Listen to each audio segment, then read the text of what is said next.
Alors, vous allez sur le web et on va aller chercher une image de building. Donc, je vais taper ici building. Moi, je vais taper public domaine entre guillemets. Vous n'êtes pas obligé de le faire. Et alors, on va voir comment corriger une perspective.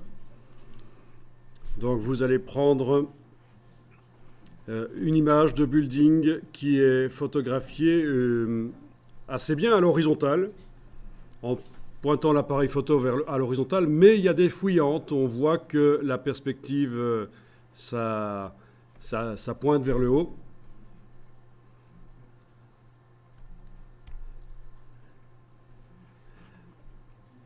Et donc, on va voir comment corriger les perspectives. Et on va voir que ça apporte beaucoup de faire ça dans les photos, surtout quand on fait des photos de type publicitaire. Bon, alors... Oui, tant que j'y suis, je vais peut-être demander des images supérieures à 4 mégapixels.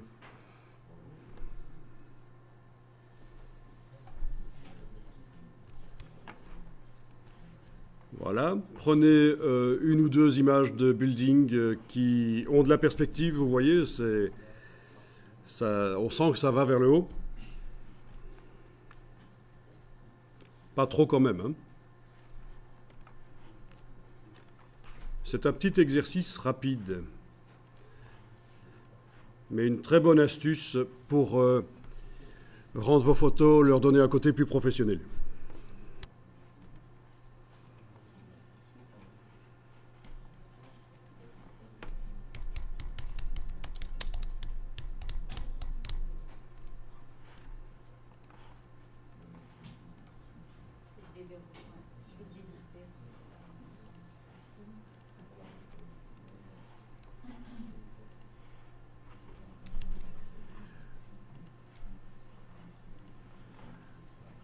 Ok, vous ouvrez donc ça, les images des voitures précédentes, là on peut les fermer. Et vous ouvrez l'image des buildings.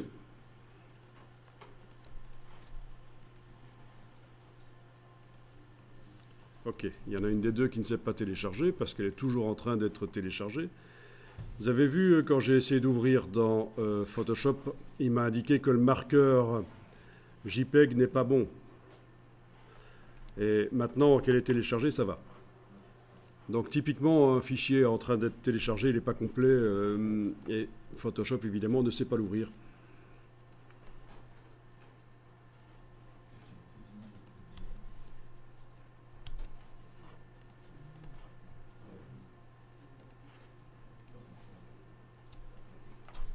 Ok, on va faire apparaître une grille par-dessus l'image. Menu affichage, afficher grille. Affichage, afficher grille. Donc la grille, ça se règle dans les préférences.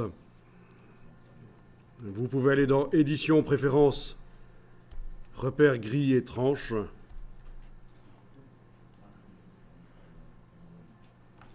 Et là, vous avez le réglage de la grille. On va la mettre en pixels plutôt qu'en centimètres. Pixels. Vous indiquez le pas. Alors, par exemple, je pense que 100 pixels, ça peut être bien. Et subdivision 1.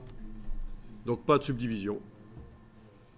100 pixels de grille, subdivision 1. Voilà, c'est un peu plus clair comme ça. C'est donc dans édition préférences, repères, grille et tranche. Réglage de la grille. Parce que juste avant, on a été demandé de l'afficher sur l'image par le menu affichage, afficher grille. Mais pour régler son aspect, c'est par là.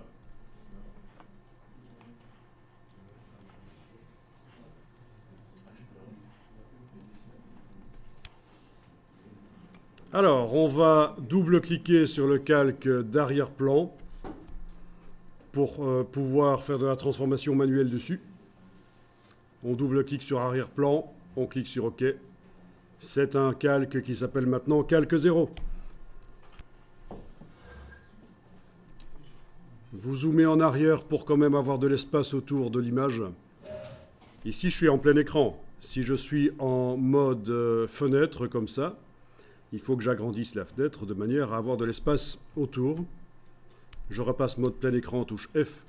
Enfin, d'une manière ou d'une autre, vous devez avoir de l'espace autour et vous faites un CTRL-T. Et puis, vous allez prendre les poignées du dessus à gauche et à droite en enfonçant la touche CTRL.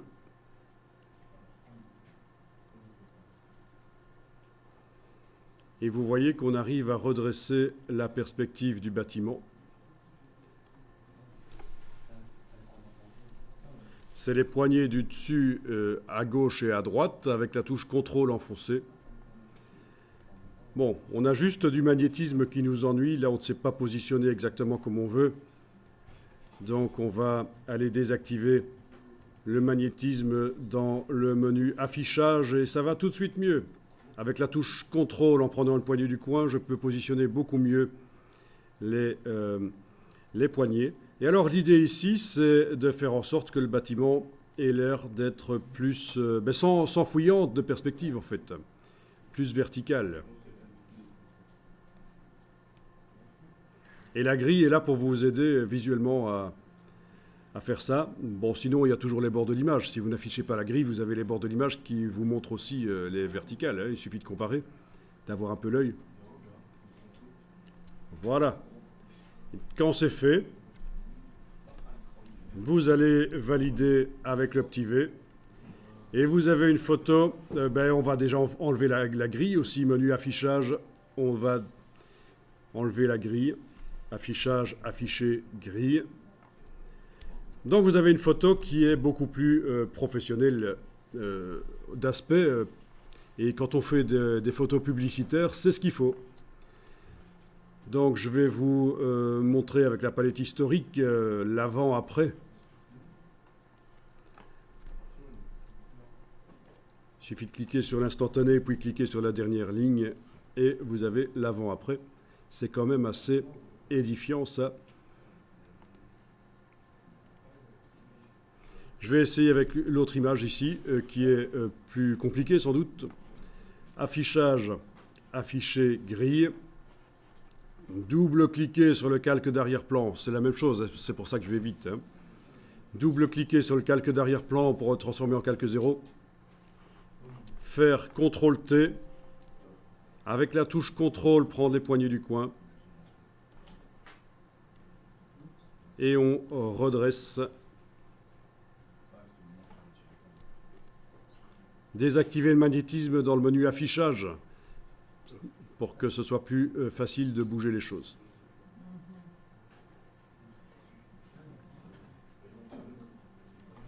Et voilà, je valide. J'enlève la grille et j'ai l'avant-après.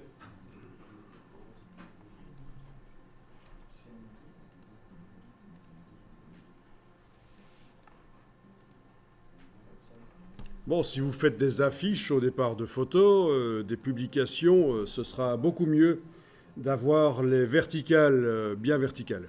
Donc ce qui était vertical dans la réalité devient vertical dans la photo.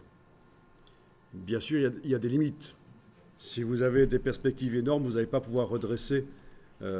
C'est logique en fait. Hein.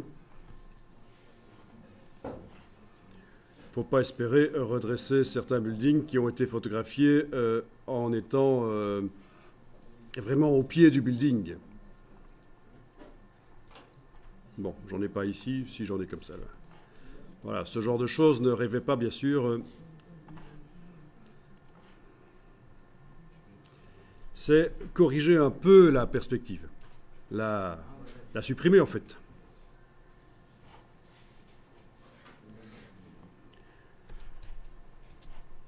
Il y en a qui font de la photo ici,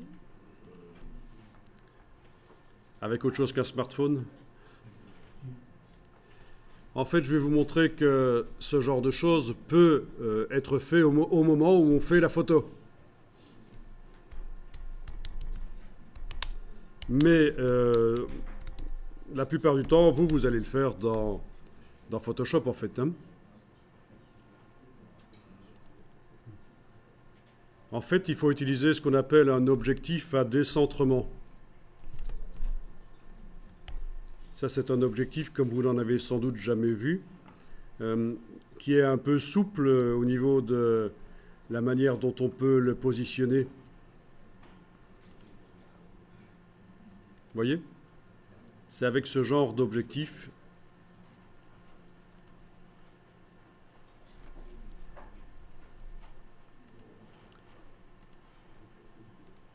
que vous allez pouvoir corriger les perspectives, comme on vient de le faire dans Photoshop, mais ça, ce sera au moment où on prend la photo.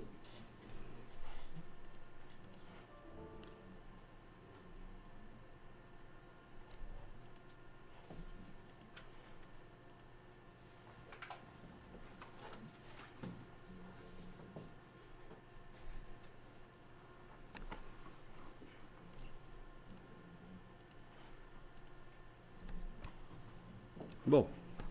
Le web étant assez lent là pour l'instant, je vais pas vous en montrer plus, mais enfin vous avez vu. Hein, objectif à décentrement ou objectif à bascule, c'est quelque chose qui existe depuis très longtemps en fait. Hein, avant les ordinateurs bien sûr, avant l'infographie. Ok, donc je vais enregistrer les images là pour me souvenir de ça.